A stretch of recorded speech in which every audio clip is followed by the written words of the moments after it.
Hi guys, and welcome to a brand new episode of Sippin' Tea with Suzanne. I am so excited to be here today with the fantastic, phenomenal Miss Jennifer. Hey girl! Hello! Thank you for having me. Yes, I'm so excited. So we are going to get into it for this whole hour. Yep. So, I know, it's not I got you, but there's going to be a whole lot of So,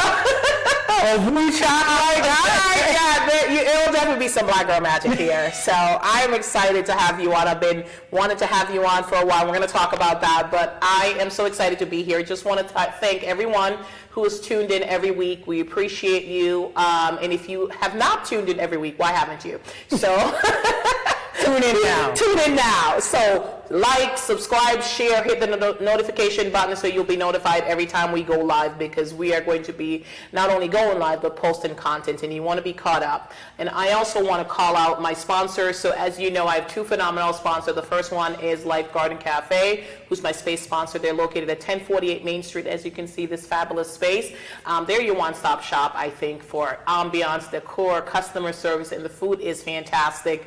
You can come for lunch. You can do a party, graduation, wedding, celebrations, all of that. I almost said funeral, but no.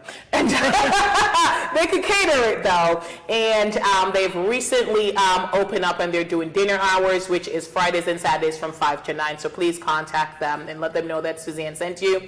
And my second sponsor is Paul Anderson from Paul Anderson Photography, for all your photography needs. Every week you notice the fabulous pictures with me and my guests. So yep, that's him. And weddings, funerals, barbecues, cookout, headshots, real estate needs, please contact him. So those are my sponsors, and if you're interested in being a sponsor, please contact me. But I am ready to get into it, all right? So I have with me the fantastic Jennifer. So I actually first knew about you as the Carnival girl. That's it. Jennifer from the Carnival. That's how I knew you, because you were my mom's friend. You knew my mom. Yep. And just over the years, hear different things.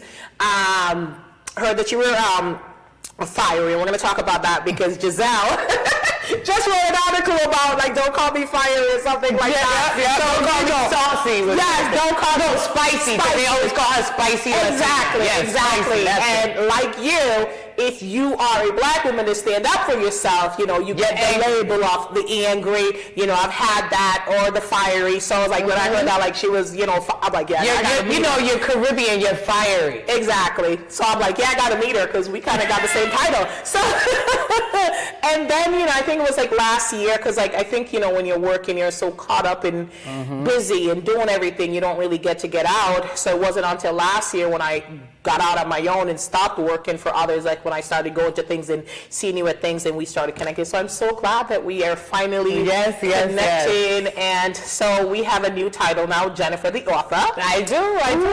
Oh my goodness, you brought me a book, and I'm sorry, y'all. I'm going to go get this book. So while we're talking, I'm going to see if my producer can go over there and get the book, because we're going to be talking about the book, and we don't want to talk about it. So, Jennifer, welcome to the show.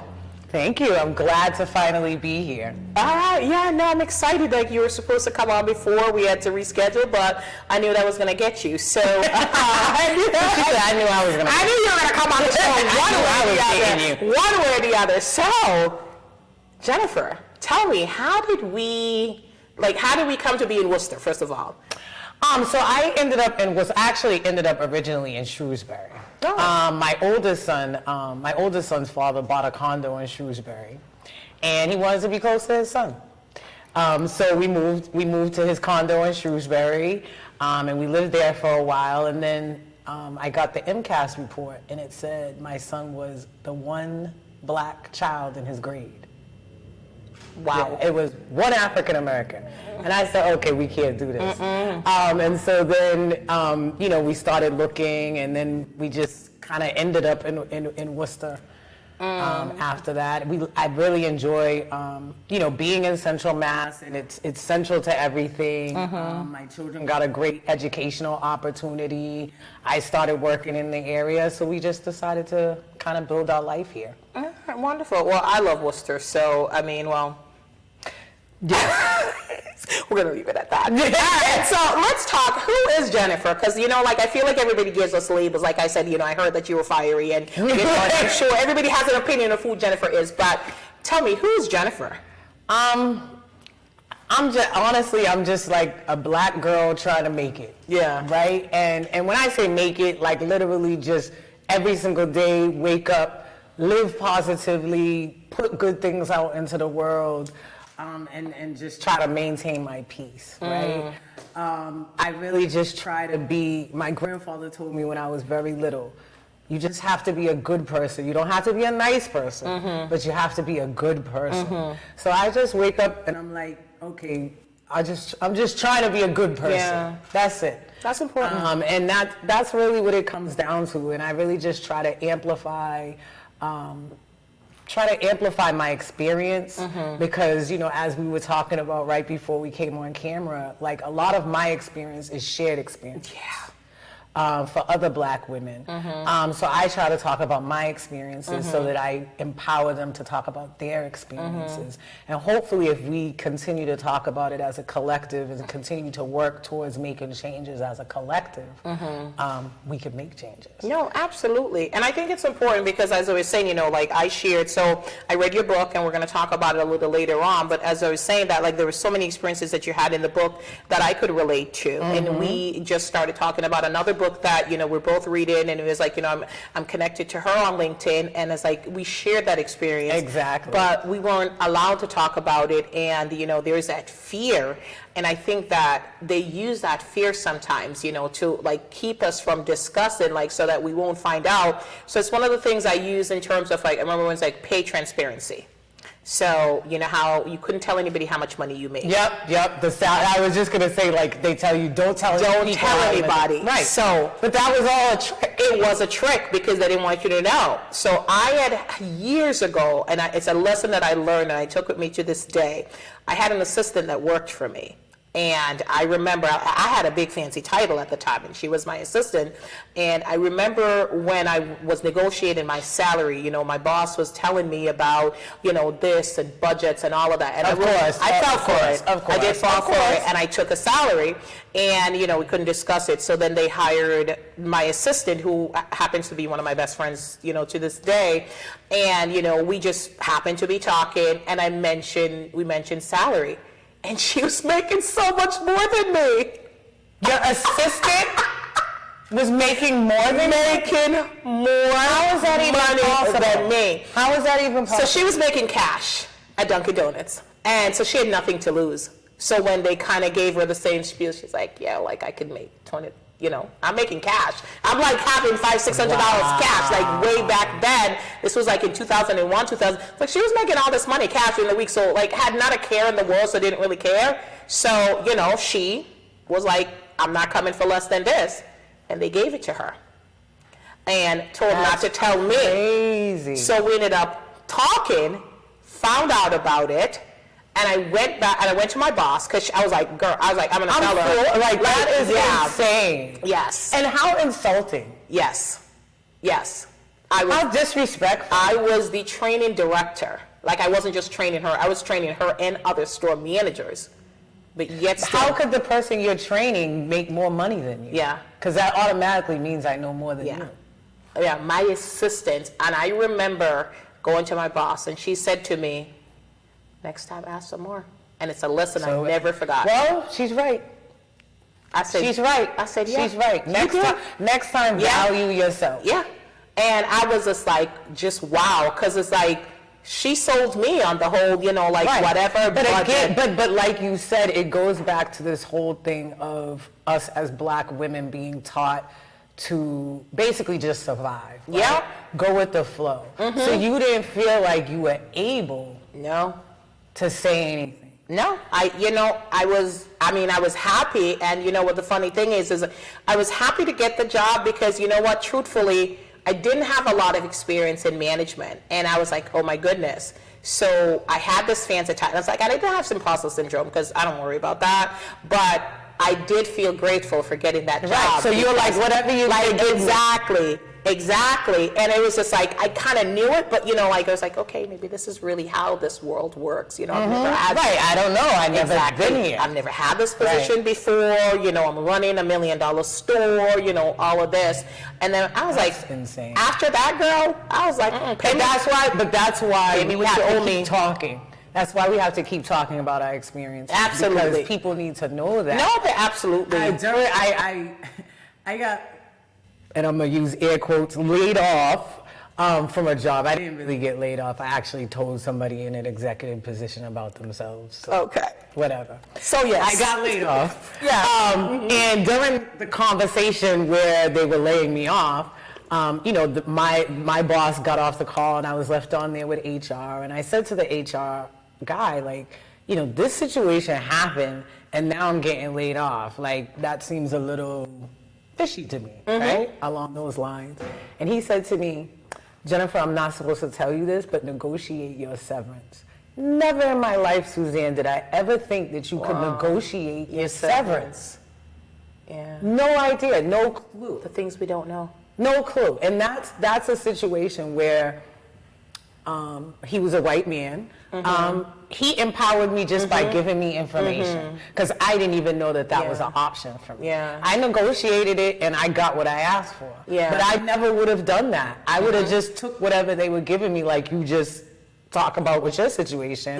I would have just took whatever they gave me. Oh yeah, no, absolutely. The things we don't know. And I think the thing is like you're saying you're amplifying your voice and your experiences so the other woman could learn from it. This is why like I share my experience and my story. Like now I'm like, girl, Suzanne. Yeah, now I don't care. I'm like, Suzanne's a queen. Pay me $5 million. Pay me what you owe me. Right. Now I'm like, what? Yeah, at 22, I was No, you're like, give me the opportunity. You're not thinking about the money. You're thinking about give me the opportunity because I know if I get in there, I'm going to show you what I'm worth.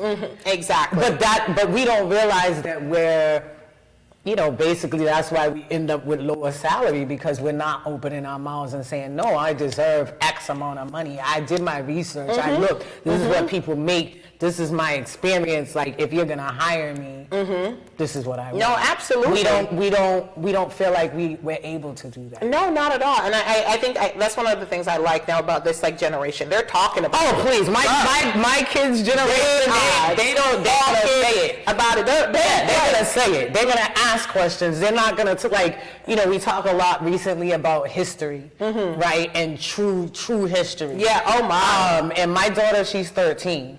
And when they had the lesson about Christopher Columbus, girl, she came home and she's like, Mommy, that doesn't make any sense. How do you find a place that there's already people on it? Thank you. And I said, well, let me explain. But they're like, that doesn't make it. No, we didn't question that. I remember sitting in class. We did what's the one about when they crossed the country? They did the western. Say the ocean blue or something. No, the western when they moved from over here on the east coast over to the west when they did that whole movement across the country, and we learned about that, and we learned about the pilgrims coming over, and we learned on, and we didn't even realize that we didn't see ourselves in that story. Nope. But my kids are like, wait. Who is this? Who are they? And what is this? And blah, blah, blah, blah, blah. And they're asking those questions. No, they weren't. My daughter was so young when she asked that. And even before this whole, racial reckoning started happening. Yeah, even before they asked it. And I was like, Lord, I didn't ask that. I didn't ask anything. We didn't think we could. We just, and not only that, like we were taught one thing, because I was born and raised in Jamaica. I came here at 16. And like we learned what was taught in the history book. Yep. The history book is wrong. Yeah, move to Florida now. It's really wrong. Oh yeah, please. The history book. They said in Florida they teach you that Rosa Parks girl wasn't even black. Like she just sat there and would say, "Hey girl, get out the seat." So for those of you who's wondering, so we actually both recently went to the glorious Hannah Nicole Jones the author of the 1690 Project's phenomenal. She was at Holy Cross, and when I heard, I was there, and then it was free. I was like, there is no way that I can't go to this. I have no excuse. Even my daughter, she had she rides. She's an equestrian. She rides horses, and she had her lesson from 5:30 to 6:30. Yeah. She said, Mommy, pick me up. I'm going to go home. Hurry up, go home, take a shower. I want to go. Yes, absolutely. But when she spoke, like, and she was talking about what was happening, like, in Florida. Oh my God. And I was telling somebody, so I was telling my daughter. It doesn't even seem believable. Like, it just seems ridiculous. I was like, okay, so you're telling me, like, Rosa Parks, like, the whole, hey girl, like, she was just like, oh no, I'm just tired.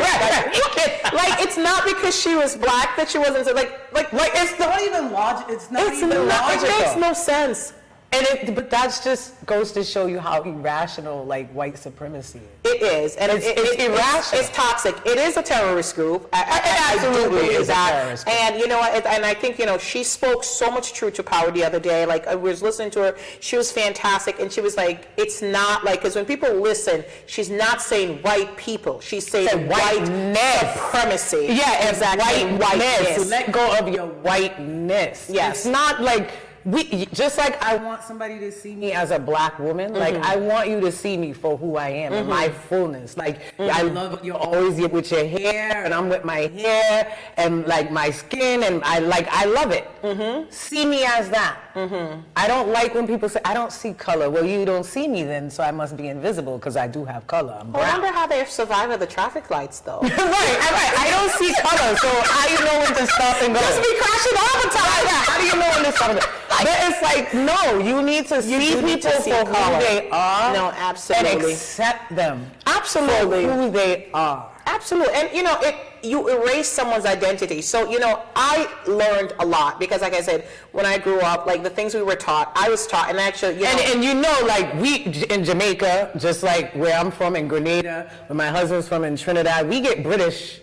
Girl. We get British teaching. We were taught British pride. Correct. Yeah. Not taught about colonialism. And you know, people don't really even understand it, that even though Grenada, Jamaica, we're independent countries, we're still under the Commonwealth. Yes, we are. Technically, the head of state is still the monarch. It is. So, there's only one that's free. Barbados. That's it.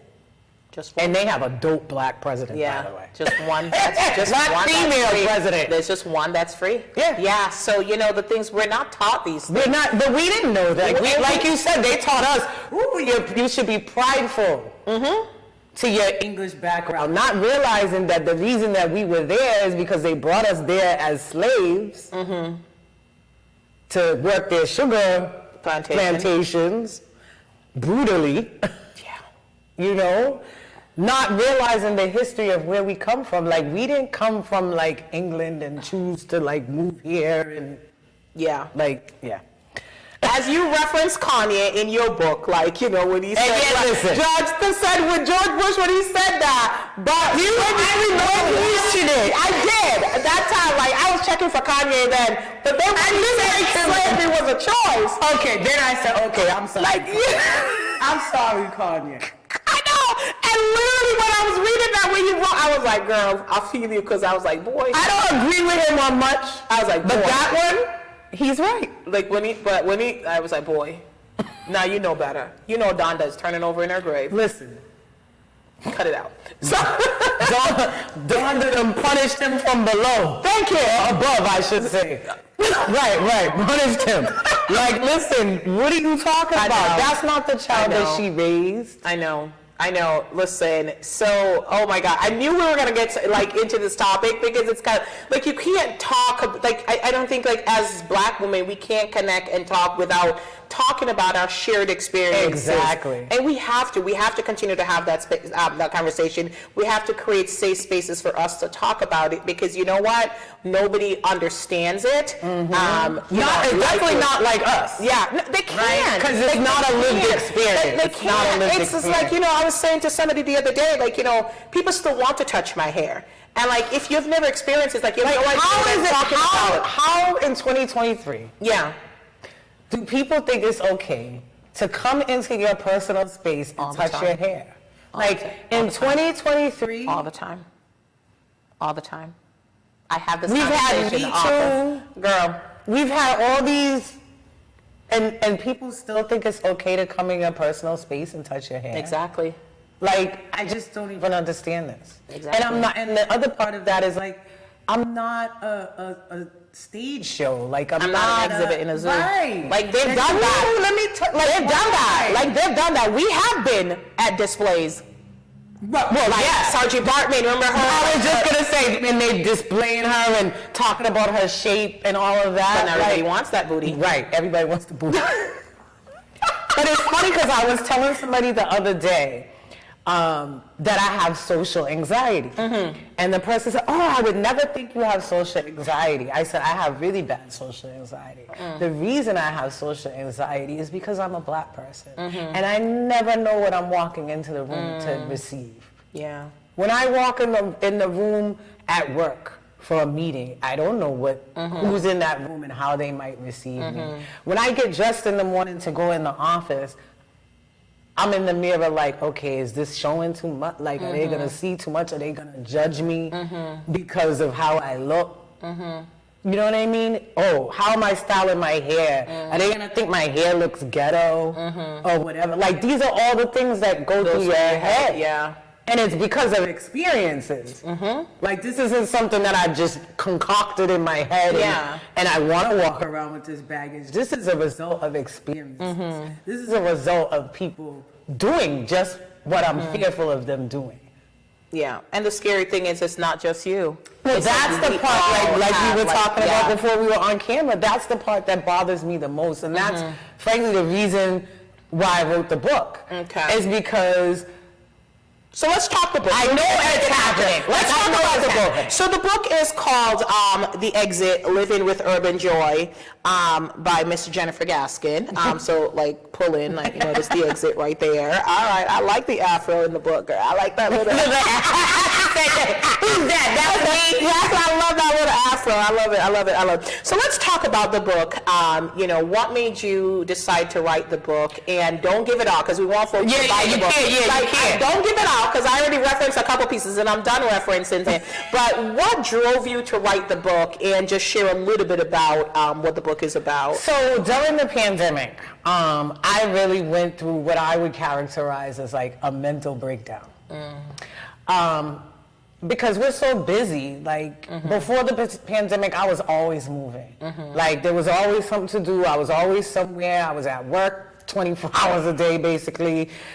You know, I'm out, I'm doing the carnival, I'm doing like all this different stuff. When the pandemic hit, we couldn't go anywhere. And you had to sit in all your mess. And so all the things that I didn't deal with, like my father's death, my father passed away in 2015. My father was my best friend. My father basically raised me as a single father, essentially. So losing him was like devastating, but frankly, I never dealt with it. I just went back to work. I think I went back to work after a couple, like I took my like 3 days bereavement and went back to work because I could just work. I didn't have to think about it.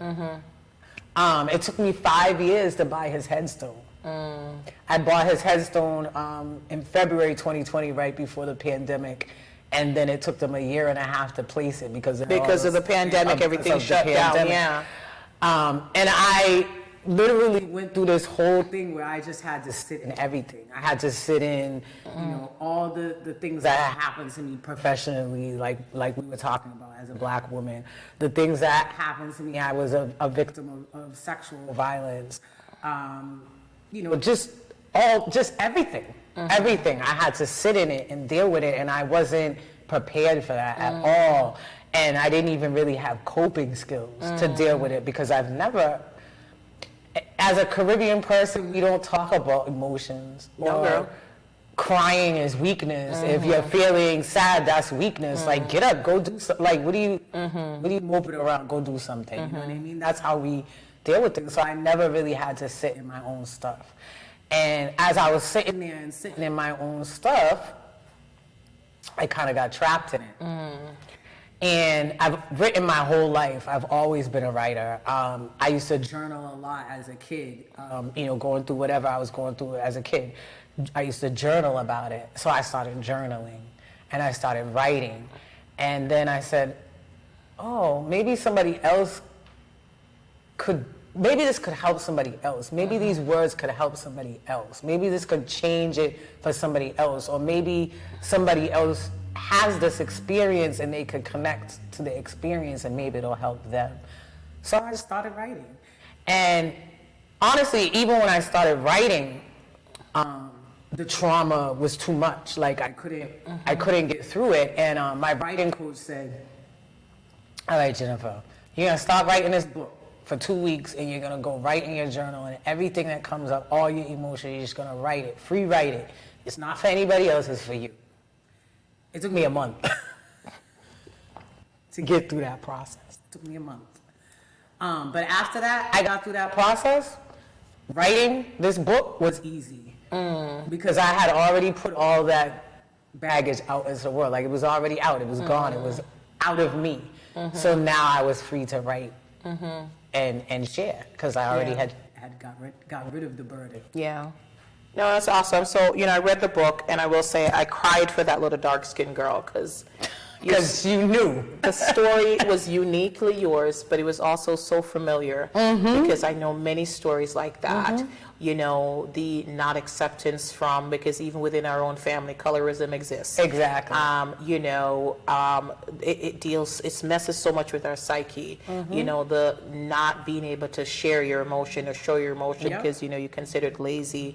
How the sad reality of how many little black girls were exposed to sexual violence and end up thinking that it's their own fault, so they don't talk about it because they'll end up getting blamed. So, there was just so many pieces in the stories that, like, it was unique. It was your story. I was reading it, and but you could see. I can see. You can see the connection. Like, I have known, like, you're unique, but I've known so many Jennifers. Like, there is so, like, our stories, I'm not quite sure why we all have similar stories. And I always feel like, who's there to protect us? But that's the thing. Nobody's protected. Nobody. Protected. Because you know what, and I one of the things that you said it like you. And I did say I'm not going to reference the book again, but you kind of. Maybe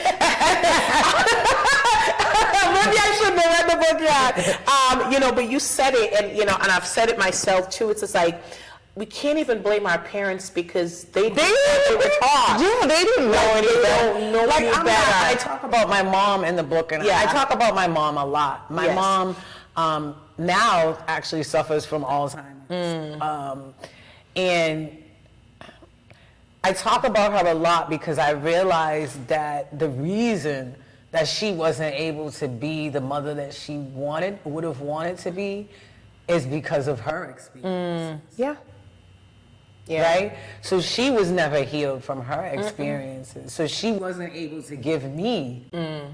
They can't give what they didn't know. She didn't know it. She didn't know it. So she wasn't able to give it to me. No, they weren't. I do feel that, and I feel that now that we know better, and I'm not referencing the book, but she's like, I'm not doing it, but like, this was what you shared on social media, because like, this is my word for 2023. It's intentional, and it's a word that I love. It's a word that I saw you said it. I seen something you posted. You said something about intentional joy, and I said, that's it. Yes, always. So I've been like, it's been my word, and I've like put it out there, so many times, because I'm intentional about the way I parent now, because I was like, now that I know better, I'm going to do better. So it's like, I knew my parents loved me. I have no doubt. No doubt. But like, it wasn't a word that was used. Like, my father, he was a good father. Okay, he never once said, like, I don't remember. I honestly don't remember him saying it, but I could tell you 100% that he loved me. Right. You have no doubt in your mind. No doubt about it. But, so with my kids now, like, we say it so much. Like, we say it all the time. And they say it too. It's like, bye, Mom, I love you. Good night, Mom, I love you. Like, every day, we say it several times a day to each other. Even simple stuff like when we come home from work. Yeah. Or if I'm working from home and I pick up my kids, they always say, how's your day? When their father comes home from work, how was your day? And we say, oh, how was your day? Yeah. And we talk about that stuff. We try to. But, girl, that was not happening. Go see me asking my dad, how was your day? What? Never. And even with my dad, like you said, like all my life I knew my dad loved me, adored me, whatever. But when he was sick in the hospital, every day we didn't leave without saying it. We didn't part without saying it. We didn't hang up the phone without saying it. So I was, when he passed, I was able to say, well, he knew I loved him, and I know he loved me. Yeah. Yeah, we kind of, my dad lived with me towards the end, and it's not easy. Parents. No, it's not. It's not. Because Caribbean parent at the end of the day. Oh my gosh, my father-in-law, he's 90. I love my father-in-law to death, but yeah. So Nathan and my dad, I was like, who is this person? Yeah, they don't like us. They don't want. So it's hard because now they're right, because they're used to right. They're used to being the strong one. They are, and here we are, basically like wiping their butt, and we're a product of them. So we have like, dude, just cut it out. I'm like, cut it out. You wiped my butt. Yeah, let me wipe your butt. They don't see it like cut it that. out. They don't see it like that though. So it's a humbling experience. It is humbling. But I'm not like, and they're proud. Like they're so proud. They're so proud. I can talk about it now. Like, but during like the time. Oh no, you couldn't. Yeah, you couldn't. I couldn't. My dad passed away in 2018, and like, I'm still dealing with it. I ain't gonna lie to you. Listen, I still sometimes cry. I do. You know what? Still cry. I do. I don't care. And I did used to think crying was weakness. Me too. But I don't care now. First of all, my two best friends are Brazilian, and they cry, I swear, at every flower. I can't. You're like, okay, not that much crying. Thank you, girl. Calm down. Not that much crying, but I'll cry. And then I will say, after having kids, and just honestly growing and evolving, I'm like, to me, crying is no longer a weakness. Right. I would bawl. No, I cry all the time. Because it's a release. Mm-hmm. Like, it's a release. And, I used to trick myself into crying so I wouldn't look like I'm crying. I so did. Because that's how I was raised. You don't cry. Right. So I watch Lifetime movies. Because, Lifetime movies based on a true story. Yeah. So, like, you cry. So if you're crying, like, it's really about that movie, but it's nothing that's going on. That's how I would cry. Oh, but now God. I would gladly cry. I would cry on the show if I need to. I used to cry in the shower. Did you? Okay. Because that's the thing. You don't want anybody to know. I would go in the bathroom, go in the shower, and cry in the shower. That's it. Now I'm like, what else? No, I don't care. I don't care. Listen, I don't care. I will cry. I cry when I see the atrocities. I cry when I see another school shooting. Mm-hmm. I cry. Listen. Because it releases. Because you know what? We're not protective. I posted a quote yesterday, I believe, from James Baldwin. And James Baldwin, this was a quote from like the 60s, where he talked about we don't respect our children, children do not respect us. Because if you are more concerned about having a gun than you are about somebody going into a place where our children are supposed to be safe and learning and murdering children, that's not more important to you than a gun? It's tough. It is. That says a lot about it does, who we are as a country. Like, girl, we ain't good. No, we ain't. Like, listen, it's what Anna Nicole said. I won't say Smith. Lord help me. Anna Nicole Jones. No, that's a different. Like Anna Nicole Jones was saying, it's just like, it's American exceptionalism. Like, it is. They believe that, like, but it's not true. Like, well, we're exceptional in a lot of things, like in school shootings, things like that. Like, the things we're proud of is not like. It's not what we are. Somebody said, or there was like a meme where they were like, America's a person in a fake Gucci belt or something like that. Like, literally, like, we act like we're this big, fancy place, and then people get here and it's like, no. Sorry to tell you. Things are hard. Things are brutal, but no, girl, I'm not ashamed of crime anymore, and so that's what we gotta tell people. Like cry, be angry, like, we were talking earlier about like the saucy Latina, the fiery Caribbean, the angry black woman. Yeah. But like, we have every right to be angry. Like, we have every right to But be thank God angry. we're not walking around angry all the time, because No. it's like if we did, If you did, you'd be consumed. like, and there's would like we consume you. wouldn't, and I think for me, like one of the reasons why I choose to live in positivity, and I still acknowledge, you know, my blackness and everything that's happened to me and like the lived experiences that I have, but it's just like, it's not fair to me. No, it's I not. deserve joy. I deserve to live my best Absolutely. life. My Absolutely. family deserves, my husband, my Absolutely. kids, you deserve it. Like the people that I come in contact with deserves it, but that doesn't stop me from talking about it and crying Exactly. about it Exactly. if I have to. You know, it's Exactly. just And like, amplifying that experience. Absolutely. So that other people know that it exists. And that it's Absolutely. real and it's valid. It's not, you know, just us, I don't know. I don't even know what they think. The reason why we would make stuff up about our experience. Like, I don't really understand. like that Hannah concept. said, girl, you know good and well I can't answer. Right. So I'm not gonna, you know good and well what I mean. You know good and well I cannot answer it on this Right, show. like I can't. Right, that was hilarious. She's like, come on now. She was so good. She said, I can't. Like, listen, she was so good. I have to see her again. No, I thought she did a great job of, what's the word I want to say, managing the audience. She did. Because it was a diverse audience. Girl, I don't think it was diverse. It was a lot less of us than I thought. Yeah, it But was. I don't think it was well. It wasn't promoted. It wasn't promoted. Like I accidentally saw it on somebody's Facebook post. That's like honestly, I didn't see it promoted anywhere. I think Giselle sent it to me. No, yeah, somebody sent sent it me, to you, yeah. but I think somebody posted. I was like, what? Then I started doing research, and then went on Mass Live, and it was like and then it was an article. There was an article in January of this year. In January? In January of this year, but it wasn't promoted or anything. It was just like Hannah Nicole Jones is going to be like the speaking for the whatever the award thing is, and it was just like.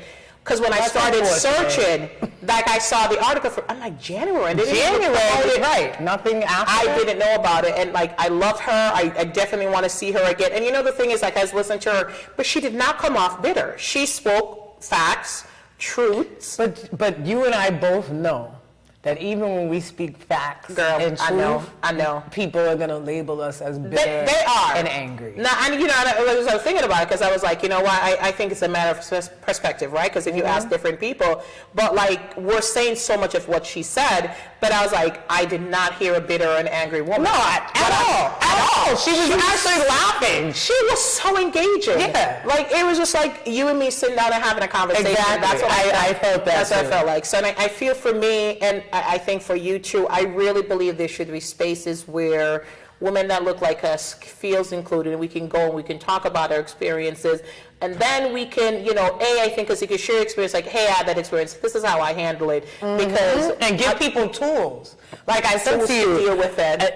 I had no coping skills. Like you said, I was taught that you're not supposed to cry, you're not supposed to have emotions, you're supposed to get up, go to work, and do what you're supposed to do. Like, literally, that's what you're supposed to do. Like, absolutely. Like, you had to build Jennifer. Right. I had to build Suzanne. Right. Because the world wasn't set up for us to cope as fully functioning black women. No. So we had to build, and like, we had to build coping skills and things like that. And I thank God every day just for the way I am. Right. I mean, and as traumatic as some of my experiences have been, I'm thankful for them because Absolutely. I wouldn't be who I am Absolutely. without it.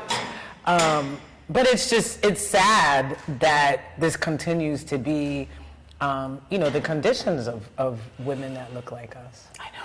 But you said something to me a while ago that I thought was really, I don't even know the word I want to look for, but you talked about the power of sisterhood. Mm-hmm.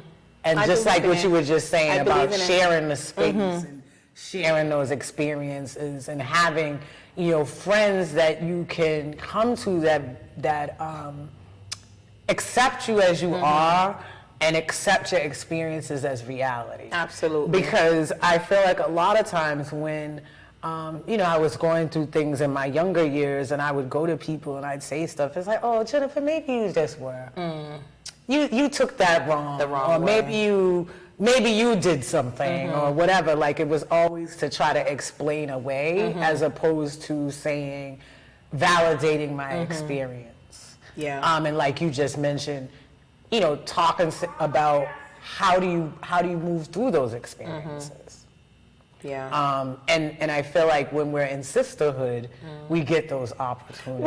We do. And, I think I have friends that are, different race. Yeah, and like, my two best friends, they're Brazilian. But I think that there's something to be said about when two black women are friends. The relationships, the sisterhood between black women, it's very, very different because you ever see, it's like, if two black women are in a meeting and something funky is said, like, oh yeah, we just look. we're like, Yeah, we just look. like That's all I got to do is give you a thing, look. and it's And not, you already know. and it's not a threat. And I think that's why when people say, like, it's not a threat, like, black women connecting and talking about their experiences, it's not a threat to anyone. It's our opportunity to heal. It's our opportunity to move forward. Yep. But folks do think of it like as a threat. But I think it's because a lot of it is like self-reflection. Like people don't like to sit back and reflect on what they may have done wrong. Yeah. Or reflect back on, maybe these views are not right. Yeah. Or, maybe I labeled Suzanne wrong because I just looked at her and I saw her hair and I thought, whatever. You know what I mean? Like, they don't want to accept responsibility for their part in the thing. Yeah. It's kind of like, again, going back to the lecture the other day, it's kind of like when she was talking about Rob DeSantis and all the stuff going on in Florida, and they said, oh, well, now white children are just going to think that they're oppressors and blah, blah, blah, blah, blah. It's like, no. Maybe if they learn real history and the real damage and the real hatred and all of that stuff that came out of that, maybe they'll choose to be different. Absolutely. And I love what she said too, because she was like, okay, first of all, look at the majority of teachers. The majority of teachers are Caucasian women. Right.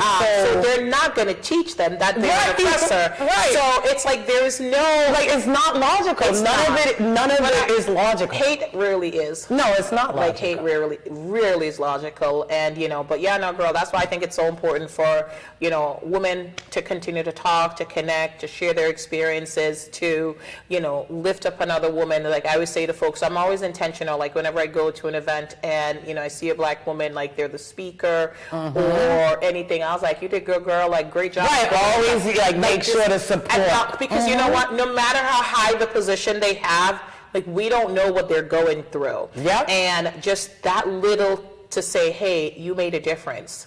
Right, like I heard you, I saw you. We don't know. I met Julian. She is the head of HUD. Do you know Martha Fudge? Is it like the Fudge lady? Remember, she's on the Biden administration. I think her last name is Fudge. I can't remember her first name. And I remember she had come in and said good morning, and nobody answered. And she's like, I said good morning. Yeah. So she works directly for her. So she's like directly for her. And I went to a conference, and Julian, she was the speaker, and she just was amazing. Just did fantastic. And I remember coming off, and after she came off, and I went over to her, and I said, you did amazing. I said, I was so proud to sit in the audience as a black woman, see another black woman up there just doing it and handling her stuff. And we hugged and we cried, real tears. Real tears. And she was like, thank you, because that's part of her why. Yep. Part of her why, because she has a really big position. Actually, she was promoted to another position, more recently. But part of her why is other black girls seeing her. Yep. Seeing her. And, I can tell that she's gone through some things, because any black woman in a position has gone through some things. But just acknowledging that to her and says, hey, I see you, I'm proud of you, and, Because it doesn't happen often, Suzanne. Doesn't. That's the thing. You do these things professionally. I've been in my career for 20 years, almost, and I'm a leader in my organization, etc. But nobody comes and says, Jennifer, hey, thank you for what you do. No, we don't really get that acknowledgement. No, we don't get that. It's like you do it, Suzanne is a strong black girl, right? Right. You're right. But you see, well, here we go back to the book, right?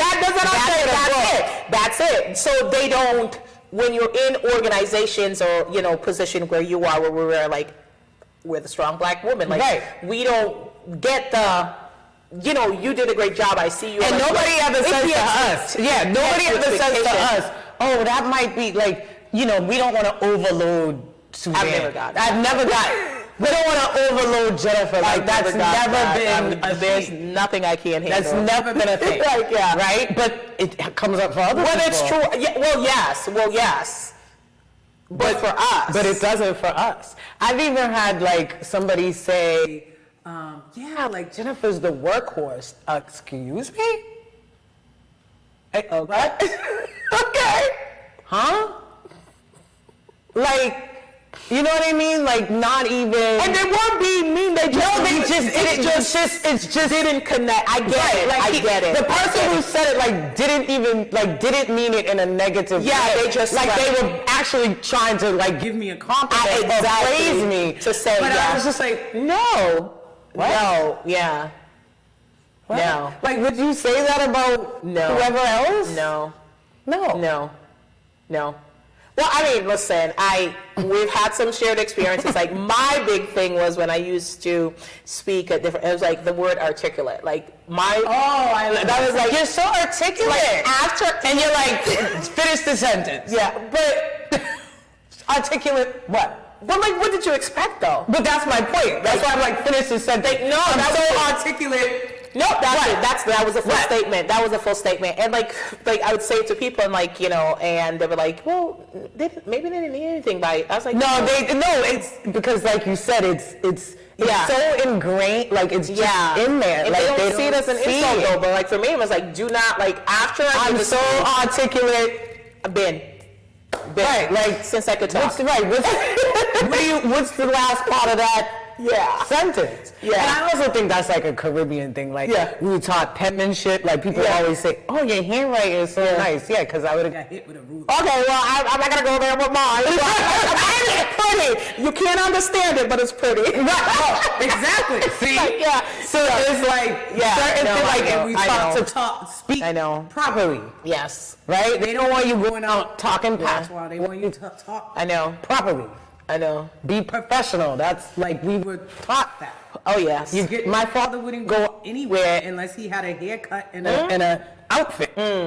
Yeah, listen, Sunday best, three-piece suit, Yeah. and all of that. This is how, like, this is why, like, I don't like casual, personally. Like, I'm She's not, like, I don't do casual. I don't do casual. casual. Like, you know, when somebody says, oh, I'm gonna invite you to a party, like, jeans and t-shirt, I'm like, I just, I don't wear those. I don't. Sorry. I don't. This is me casual. Like, this is what I'm saying. I'm like, I'll send you a clip of this thing. Like, yeah, I don't. And I was just like, I don't know if it's because I was wearing the Caribbean or like whatever, but like, yeah, no, I like, if you say you have a wedding tomorrow and you invite me, I guarantee you I have a couple gowns to choose from. Of course. I do. I love gowns.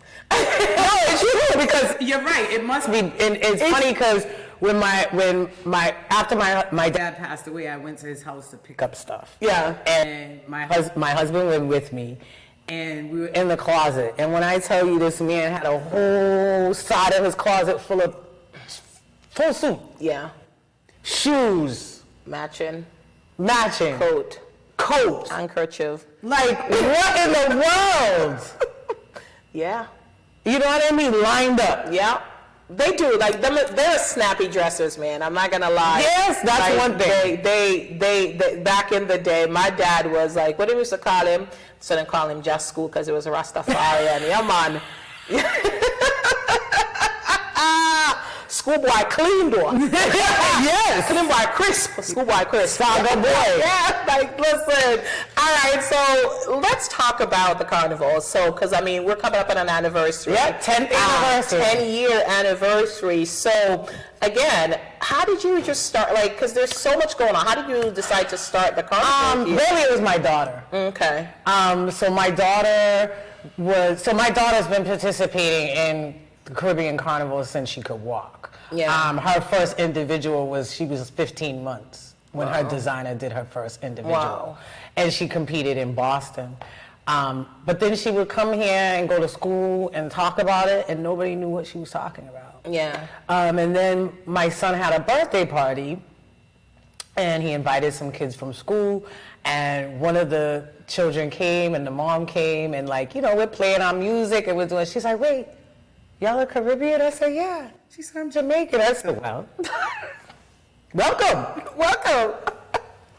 And then, like, my daughter went to a Catholic school, and then I start, like, meeting parents there and realizing, like, so we have, like, a Caribbean community. It's a lot of us. In Worcester, there's a decent amount of us. Yeah. And I'm like, we're the second largest city in New England, and we don't have a carnival, and my daughter's coming home and telling me that people don't know what Trinidad into, like, what it is. Yeah. There's only Jamaica. Right. Well, I still get that. Oh, look, she has locks. She must be Jamaican. My husband and I, we were in Niagara Falls, in the elevator in the hotel. Him and I get in the elevator, and she was a woman of color. I don't know if she was black or not, but a woman of color.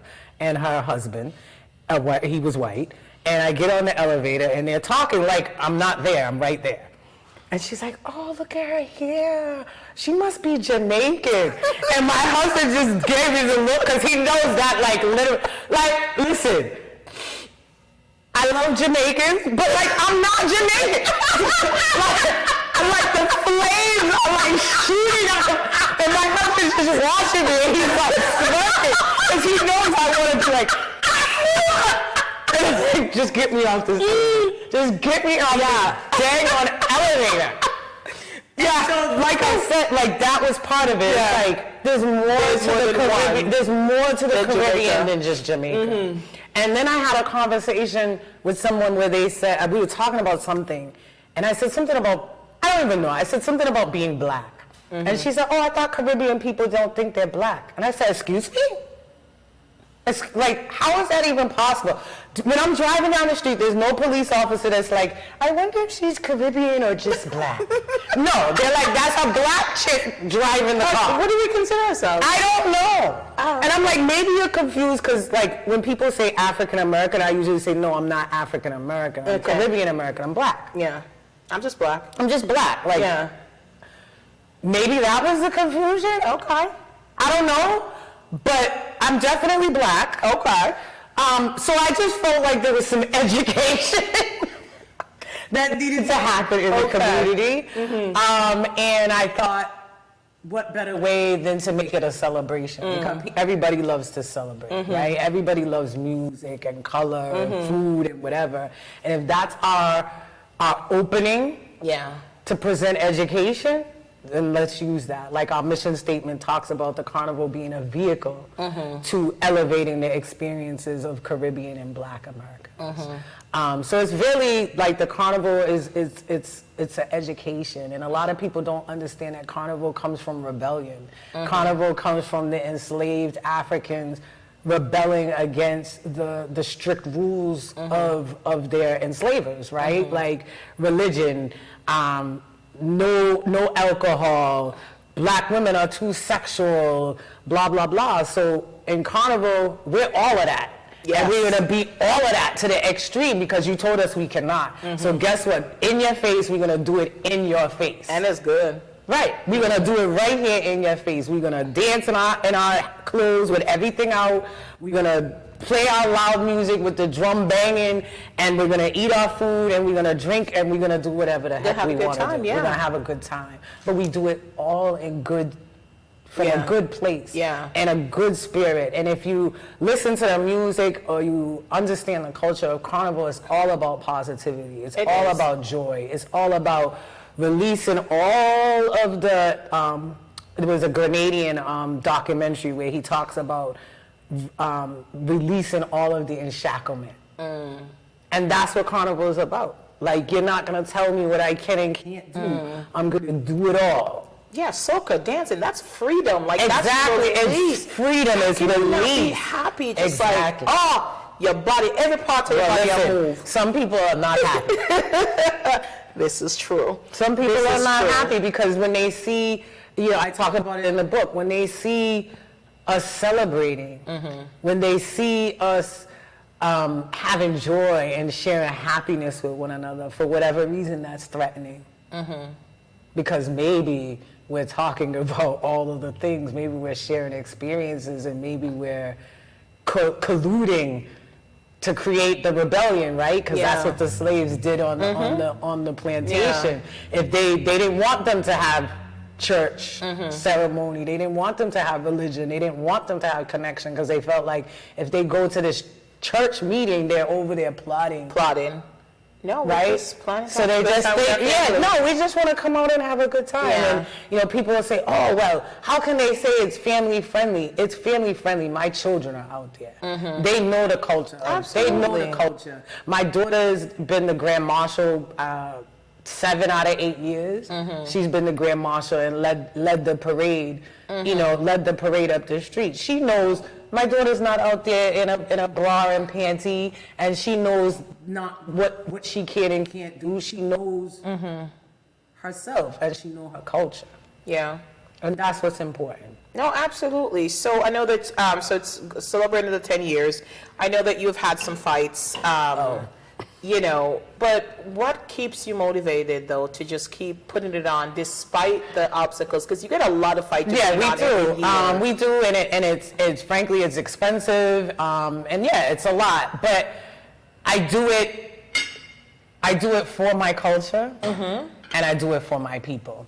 So whoever outside doesn't like it, okay, that's their problem. Okay, I do it for them. All right. The very first year, my father was there for the first couple years. Yeah. And the very first year, when I got to, because we were on Park Ave at that time, when we got to Park, we got over that little incline. There's a little incline when you get by the field for WPI. Yeah. And I could actually visualize Institute Park, and I saw all the people out there. And I couldn't even believe I couldn't believe my own eyes. And when I turned that corner, the first person I saw was my dad. So I do it for him. Because he saw it, and he saw it be successful, and he was like him, and my aunt, who also helped raise me, were there, and they saw it. So I have to continue. I have to continue. All right, so 10 years, that's a long time. Congratulations to you and the team that you have with you that, continues to put it on. So any excitement for this year? We're working on it. I am not vending this year. I am going to enjoy. She's not vending. No, last year I vended. Like, I was stuck there. Like, no, I want to go over there. No, I was stuck there. And I asked my daughter, but I don't remember. She didn't want to. She was like, it was hot. Like, I'm gone. Like, she was hot. Like, she was hot. She had her dad come pick her up, and he was working on my brother's car, so he couldn't even come and watch this thing. So I couldn't leave. Yeah, you're like, come on now. Like, I couldn't leave. My brother came and said he wanted him to fix one thing, and several hours later, he was still working on the car, so he didn't get to come. So I was stuck. I couldn't get to see what's on stage. I couldn't go buy any food. I was done. I was like, nope. This year I'm going as a spectator. I am not vending, girl. So this year, I have to get steel pan. Oh, okay. Because I was sharing with you, my father-in-law, he's 90 years old. Yeah. He's one of the original players of steel pan in Trinidad. Really? He's a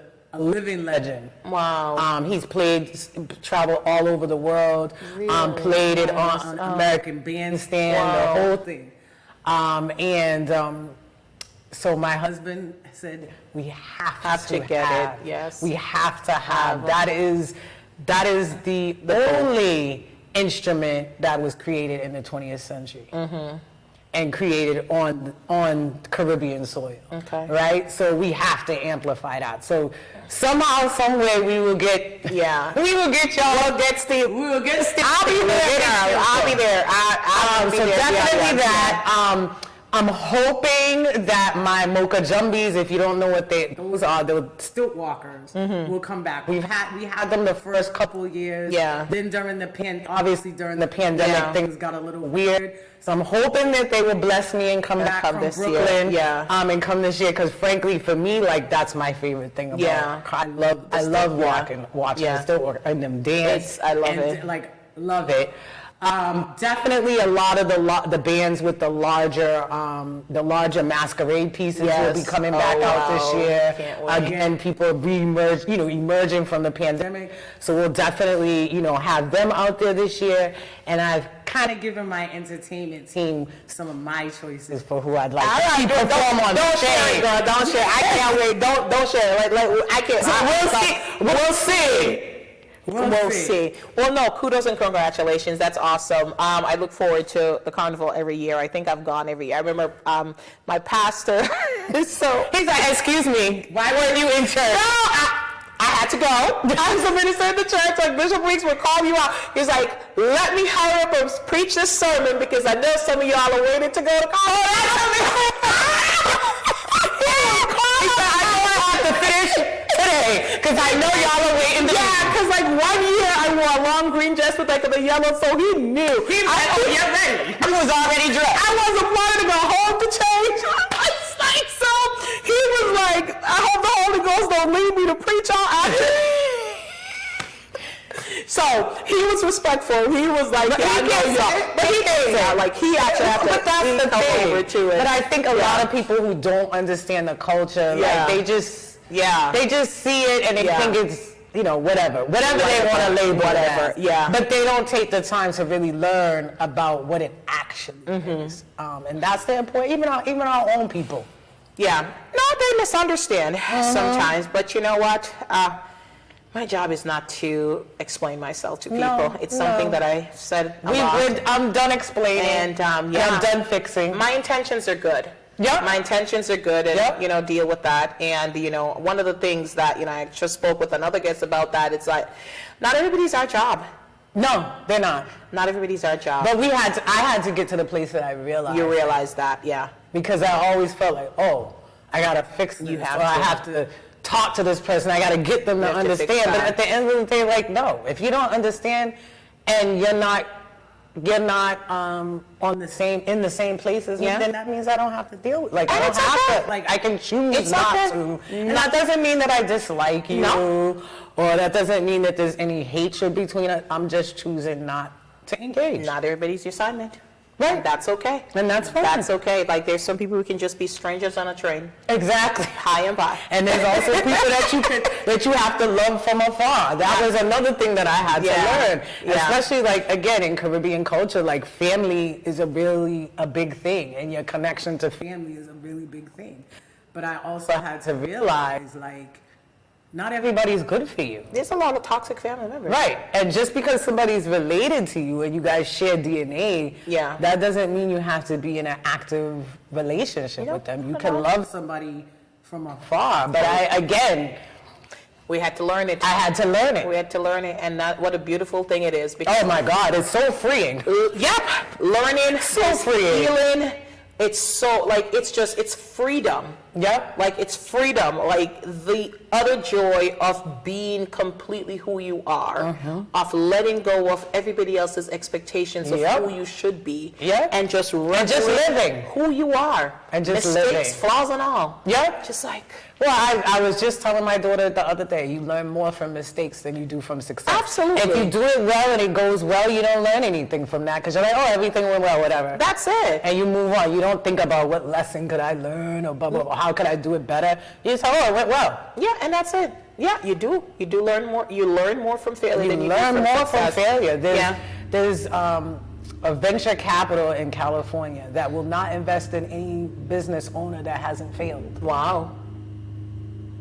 Okay, because they said you have to learn that lesson of failure before you can be successful. The big thing. Yeah, absolutely. Oh, Jennifer, I can't believe it. It's been an hour. Did we say that at the beginning? We're like, oh man. Yeah, no, it's gonna fly. It flies by. There's so many things. So I was trying to get everything, touch base on everything, because there's so much info in you that I want to get out, but I can't. It's a 1 hour show. Right? You're I can't get everything out. I can't get everything out. Plus, I want to encourage folks to check out your podcast so that they can listen to get the full Jennifer. Not just here, right? Me and Giselle. That was amazing. So my spicy Latina. She's gonna kill me. I know, right? Yes. Fiery with Jennifer and spicy.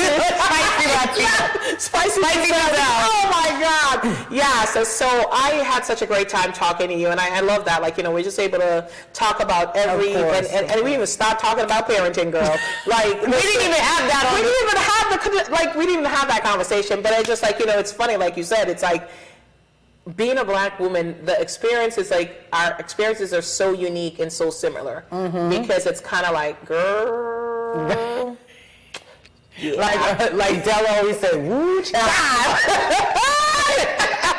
Yes, and that's saying a whole lot. And you can say, like, there's this guy I follow, Kev on stage. He was just like, He was like, black people, like, have. Oh yeah, we can say, and it